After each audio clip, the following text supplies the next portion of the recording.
Vous suivez la télévision Isanganiro. Bienvenue, chers téléspectateurs, à ce journal dont voici les principaux titres. Un incendie a emporté plusieurs marchandises se trouvant dans un magasin situé au centre-ville de Bujumbura dans la nuit de ce mardi. Le propriétaire de cet endroit soupçonne un problème électrique. Vous aurez les détails au cours de ce journal.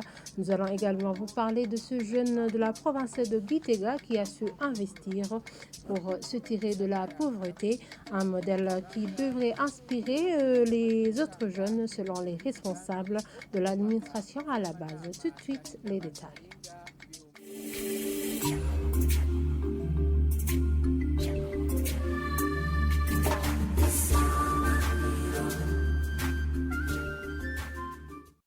Encore une fois, bienvenue chers téléspectateurs. Les commerçants ambulants qui exercent leur métier à l'ex-marché central de Bujumbura se plaignent du comportement de certains policiers qui les malmènent, souvent à cause de leur commerce illégal. Ces vendeurs disent être incapables de louer les stands et demandent à l'administration de les aider à trouver une place convenable où ils pourront mettre leurs marchandises. Le point avec Nicole Ninina.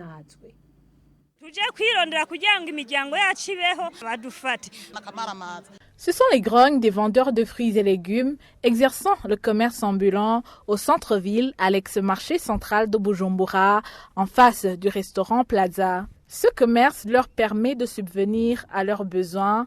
Toutefois, ils disent être perturbés par certains policiers qui s'en prennent à eux souvent. Ils donnent l'exemple d'une personne qui a récemment été malmenée par un policier. Des policiers sont venus en bus. Les marchandises d'une dame qui était près d'eux sont tombées par terre. Lorsqu'elle a voulu les ranger, elle a été attaquée par ces policiers et l'enfant qu'elle portait est tombé, a été blessé sur la tête. Ces vendeuses reconnaissent qu'elles travaillent illégalement. Malgré cela, elles ne comptent pas arrêter ce métier qui fait vivre leur famille, disent-elles.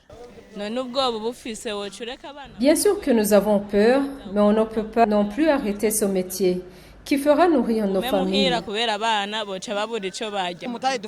On n'a pas de capital. Si on avait de l'argent, on aurait déjà une adresse. Nous venons ici avec 10 000 francs. Avec cette somme, on doit chercher les marchandises à vendre. Nous sommes obligés de faire ce commerce ambulant. Comment allons-nous vivre? Quoi qu'on fasse, on nous arrête. C'est grâce à ce commerce qu'on arrive à faire vivre nos familles. Ces commerçants demandent aux autorités municipales de leur trouver un endroit convenable pour exposer leurs marchandises. Et concernant ces grognes, le maire de la ville de Bujumbura, commissaire de police Jimmy Hatungimana, invite les agents de police à accomplir leur mission tout en respectant les droits de ces dames. C'était lors d'une conférence publique tenue ce mercredi avec les habitants de la commune Mukaza. Suivez-le. Personne ne veut du mal à ces vendeurs ambulants. Quelque part, ils sont innocents, mais on ne leur permettra jamais de faire le commerce ambulant dans notre ville. On a tout fait, on a même fait recours à la police pour les décourager. Je tiens à souligner que je suis contre l'idée de les maltraiter. Ce sont nos sœurs et nos mamans. Ce sont elles qui prennent soin de nos familles. Mais lorsqu'elles nous exigent l'endroit avec ce genre d'exigence. Et le maire de la ville de Bujumbura a été traduit par notre confrère Jean de Dieu Irakoze.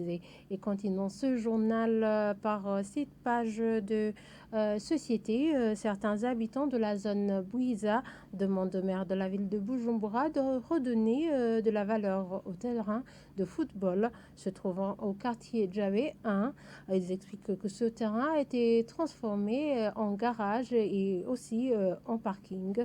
C'était dans une réunion avec la population des zones Bouiza et Bouyenze et Nyakabiga ce mardi. Le maire assure que ce terrain doit être dégagé. Le point avec Jean de Dieu Irakoze. Parmi les doléances adressées au maire de la ville de Bujumbura figure le terrain de football de Djabé 1. La population explique que ce terrain a été transformé en garage et parking comme l'explique cet habitant. Il y a des personnes bien connues, non résidentes et non actives du quartier Jabé qui se sont attribuées ce terrain. D'autres, essentiellement des employés ménagères, y font un parking. À la tombe de la nuit, les véhicules sont nombreux à Jabé. Ils deviennent des gardiens et collectent des frais que nous ne savons pas la destination. Nous vous demandons de nous réattribuer notre Ce terrain doit être dégagé, répond le maire de la ville de Bujumbura. Il doit rester un terrain de jeu et non un garage ou un parking, ajoute le maire de Bujumbura. Ce terrain de football doit être dégagé. Nous allons nous fixer un délai de son entretien pour qu'il soit réattribué aux footballeurs, nos enfants, nos petits frères, afin d'y détecter les talents. Et quant aux détenteurs des véhicules, nous allons les dégager définitivement après avoir aménagé les parkings, plus spécialement payants dans les espaces verts qui seront identifiés pour cette fin. L'autre espace qui a retenu l'attention se trouve en zone Lohero, à l'endroit communément appelé chez Jean-Jacques. Cet habitant déplore son état pitoyable. L'autre question que je voudrais poser concerne l'espace communément appelé dans l'OTAN chez Jean-Jacques. À notre enfance, à l'école SOS, on y jouait du foot avec ceux de l'école indépendante et les tournois interscolaires. Cet espace est aujourd'hui pitoyable. En réponse, une salle polyvalente dont la capacité d'accueil dépasse 3000 personnes doit y être érigée, tranquillise le maire de la ville de Bujumbura qui précise que ce projet émane du numéro 1 burundais. Page santé maintenant, les enfants de moins de 15 ans sont vulnérables face à la lèpre au Burundi, annonce du docteur Joseline Sanzerugeze, directrice du programme national intégré de lutte contre la lèpre et la tuberculose. C'était lors d'un atelier média ce mercredi concernant la préparation de la campagne de lutte contre la lèpre qui se déroule là dans 4 provinces les plus touchées par cette maladie. Suivez-la. Dans le cadre de la célébration de la journée mondiale de lutte contre la lèpre, le Burundi s'est joint aux autres pays pour célébrer cette journée et les activités qui vont marquer la célébration continuent après la déclaration qui a été faite par son Excellence Madame la Ministre de la Santé publique et de la lutte contre le sida et l'atelier média qui est en cours. D'autres activités de sensibilisation de la population vont continuer à travers les spots radio diffusés et aussi à travers des séances de sensibilisation au niveau provincial auprès des autorités administratives et sanitaires sur la lutte contre la lèpre qui sera couplée par la distribution des vivres aux malades lépreux. Et ce sera dans 4 provinces les plus touchées qui sont Makamba, Rutana, Rumonge et Chibitoke. À Makamba, l'atelier de sensibilisation provinciale aura lieu le 22. À Rutana, ce sera le 23 février. À Rumonge, ça sera le 24 février de cette année. Et à Chibitoke, ça sera le 25 février. Tout cela pour que la population soit informée de l'existence de la lèpre au Burundi, mais aussi nous visons l'objectif de réduire le taux d'infectiosité chez les enfants de moins de 15 ans, qui est au-delà de plus de 10% au Burundi. Page sécurité maintenant, plusieurs marchandises de différentes catégories d'une somme de plus de 50 millions de francs burundais ont été consommées par le feu la nuit de ce mardi à mercredi dans un des magasins situés à côté de l'ancien marché central de Bujumbura. Stanislas Nimbona, responsable de ce magasin, précise que ce feu a été causé par un problème électrique. Il demande à la Régie des eaux de bien vérifier les câbles électriques utilisés pour éviter de tels incidents. Le point avec Jean-Marie Mayonga. Ce magasin qui a pris feu se trouve à côté de l'ancien marché central de Bujumbura, dans une partie en amont devant l'ancien grenier du Burundi. Selon Stanislas Nimbona, responsable de ce magasin, l'incident a débuté vers 2h du matin quand le veilleur lui a téléphoné et a expliqué que le feu a pris origine sur un câble électrique qui a explosé.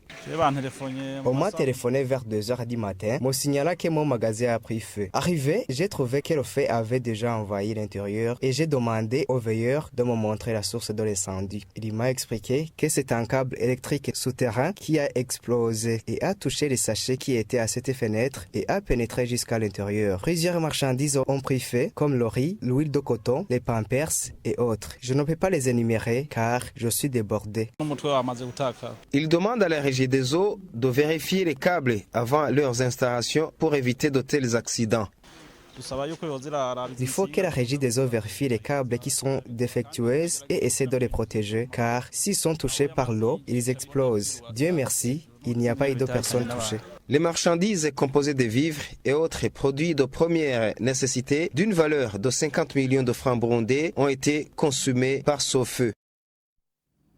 Quittons Bujumbura et rendons-nous à Gitega où les jeunes n'ayant pas terminé leurs études peuvent s'organiser et se développer à base de petits projets. Témoignage de Vyumvuhore Eric de la colline de Lutegama de la commune et province Gitega. Il explique qu'il s'est lancé dans l'élevage et le commerce. Il s'est lancé dans l'élevage en commençant par 2 poules. Ce jeune possède aujourd'hui 6 vaches de race frisonne, un modèle qui devrait inspirer d'autres jeunes selon les responsables de cette localité. Le point avec Francine Diokogayo. Eric Vyumvuhore est un jeune éleveur de la colline Lutegama, commune et province Gitega. N'ayant pas pu terminer ses études secondaires, il décide ainsi de pratiquer de l'élevage pour survivre. 10 ans après, il est satisfait de ses réalisations. Aujourd'hui, il parvient à produire 30 litres de lait par jour alors qu'il a commencé avec une poule pondeuse et un coq. J'ai débuté avec un coq et une poule. La poule a pondu des œufs, puis nous avons eu des poussins. Normalement, 2 semaines après, les poules pondent encore. J'ai vendu des poules et j'ai acheté une chèvre. Cette dernière a donné 2 chevreaux à la fois. Par après, j'ai vendu la poule et la chèvre, puis j'ai acheté un veau de 310 000 francs burundais. J'ai vendu ce veau à 700 000. J'ai vendu encore une fois des poules et des chèvres pour acheter une vache laitière à 1 200 000 francs. Aujourd'hui, j'élève 6 vaches de race frisonne. Il a continué à pratiquer l'élevage de petits bétail comme les lapins, canards et poules qu'il partage ainsi à son entourage.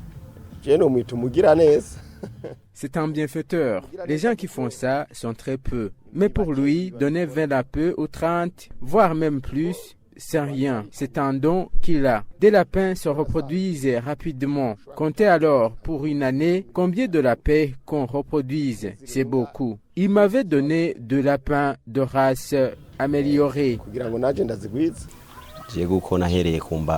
J'ai commencé à élever des canards, puis j'ai eu des canetos. Par après, j'ai remis les canards que j'avais empruntés et je suis resté avec 10 canetos. J'ai des canards et des porcs que j'ai déjà bénéficié. J'ai presque 10 canetos et dans quelques jours des porcelets et un autre porc que j'élève de la même façon. Les voisins proches profitent aussi d'une autre manière de l'assistance de ce jeune éleveur. C'est rentable. Des fois, ils nous donnent des fumier pour mettre dans nos champs. Si vous avez des problèmes, ils vous donnent de l'assistance. On l'aide moralement par des idées. Des fois, on lui montre ce qu'il faut corriger. Eric Vyumvuhore compte octroyer gratuitement à toute la colline au moins des lapins et des poules pour son autodéveloppement. Un objectif qu'il pourra atteindre parce qu'il ne compte pas rompre la chaîne de solidarité. Les autorités à la base sur cette colline Lutegama appellent d'autres jeunes à prendre pour modèle Eric Vyumvuhore dans l'exécution de leur projet. Et voilà, c'est ici que s'achève ce journal. Merci de nous avoir suivis et très bonne suite de programmes sur la télévision Isanganiro.